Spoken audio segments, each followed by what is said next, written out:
Chers amis, bonjour. Élargi en profondeur. Nous sommes conscients que cette expression est étrange, mais elle donne une image de ce que nous devons être, c'est-à-dire des disciples de Christ qui élargissent leur connaissance de Dieu en allant en profondeur dans la parole.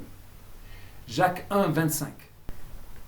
Si quelqu'un écoute la parole et ne la met pas en pratique, il est semblable à un homme qui regarde dans un miroir son visage naturel et qui, après s'être regardé, s'en va et oublie aussitôt qui il était. Mais celui qui aura plongé les regards dans la loi parfaite, la loi de la liberté, et qui aura persévéré, n'étant pas un auditeur oublieux, mais se mettant à l'œuvre, celui-là sera heureux dans son activité.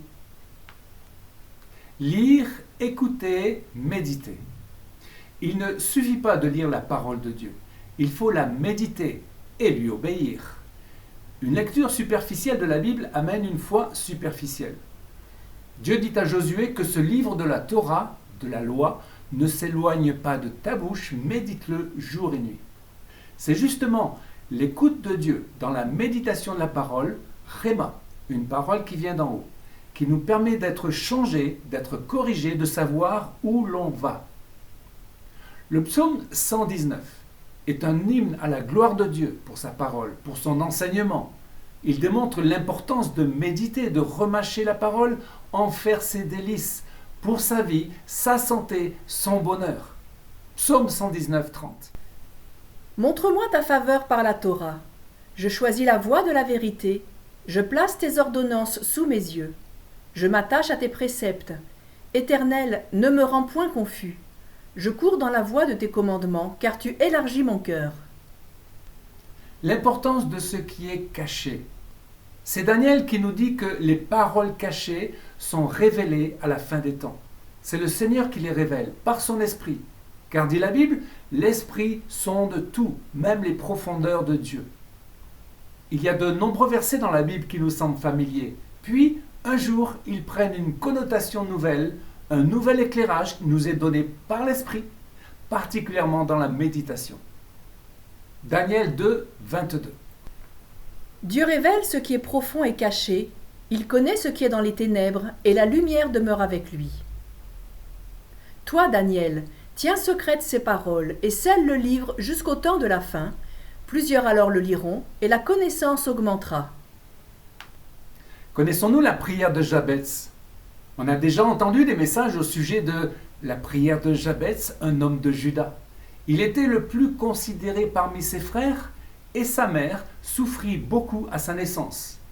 Sa prière est intéressante car il a le désir d'être béni. Jabez en voulait davantage de Dieu, peut-être même à cause d'un handicap. Lisons 1 Chronique 4, 10. Jabez invoqua le Dieu d'Israël en disant « Si tu me bénis et que tu étendes mes limites, si ta main est avec moi et si tu me préserves du malheur, en sorte que je ne sois pas dans la souffrance. » Et Dieu accorda ce qu'il avait demandé. Élargis l'espace de ta tente, qu'on déploie les couvertures de ta demeure. Ne retiens pas, allonge tes cordages et affermis tes pieux. Le dernier verset était de Ésaïe 54, 2.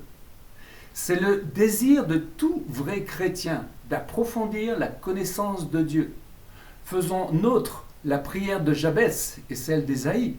Cherchons à étendre nos limites, à allonger nos cordages et affermir nos pieux. Alors parlons des 4 niveaux de lecture. Dans la pensée hébraïque, il y a 4 niveaux de lecture ou de compréhension de la parole.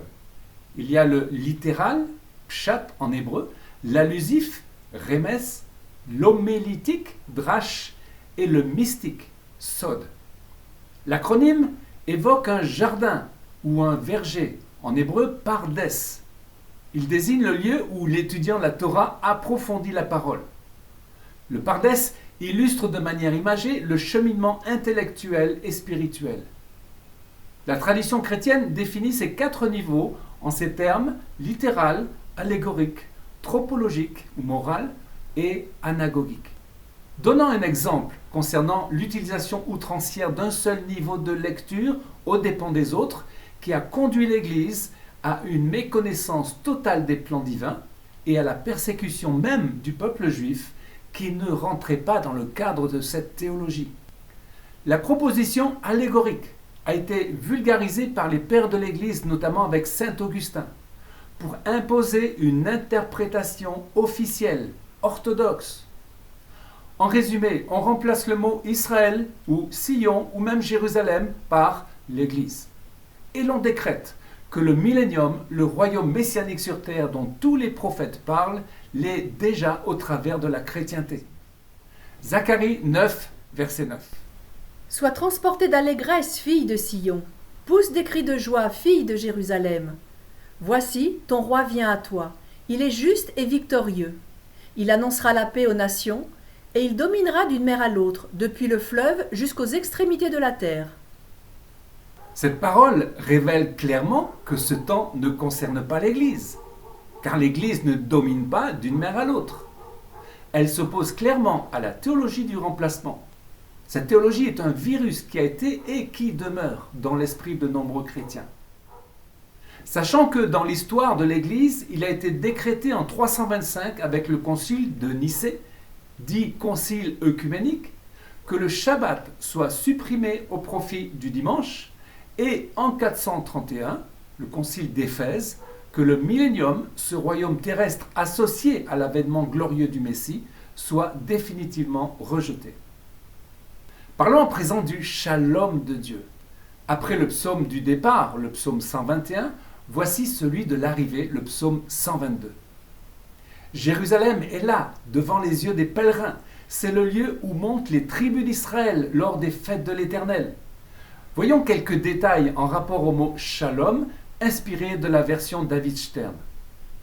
Psaume 122, verset 6. Priez pour le shalom de Jérusalem. Ceux qui t'aiment prospéreront. Que le shalom soit dans tes murs, la prospérité dans tes palais. Pour l'amour de mes frères et de mes compagnons, je dirais, que le shalom soit en vous. Pour l'amour de la maison de l'Éternel, notre Dieu, je rechercherai ton bien. Par une de ces allitérations fréquentes dans la poésie hébraïque, sur 5 mots que compte le verset 6, il en est 4 qui contiennent la syllabe shal, radicale du mot shalom, d'où vient le nom même de Yerushalayim, Jérusalem. Cette même racine se retrouve 2 fois dans le verset suivant aussi. Le mot shalom a comme sens non seulement la paix et le repos, mais désigne un état complet, la perfection, le bien-être, la santé et la prospérité. C'est pourquoi le Seigneur est prince de la paix, Sar Shalom. Il est intéressant de vérifier le nombre de fois où Dieu se nomme le Dieu de paix. Il y a ce verset qui dit que le Dieu de paix écrase bientôt Satan sous vos pieds. Quel contraste!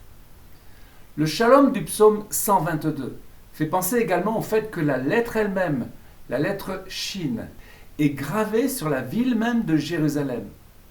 On distingue cette lettre en visualisant les vallées, la vallée du Hinnom ou de la Géhenne, du Cédron et du Tyropéon, qui entourent et traversent la cité de David.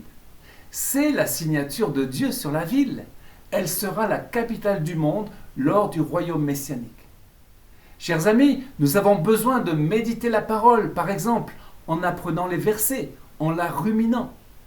Plus nous la méditons, plus son impact sera grand dans nos vies.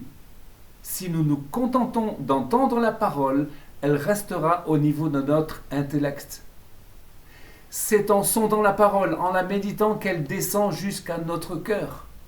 C'est ainsi qu'elle peut diriger notre vie par l'Esprit de Dieu et qu'elle peut contribuer à notre santé mentale et physique, de même à la joie du salut en Yeshua. Amen. Chers amis, à une prochaine fois pour une nouvelle vidéo en direct de Jérusalem.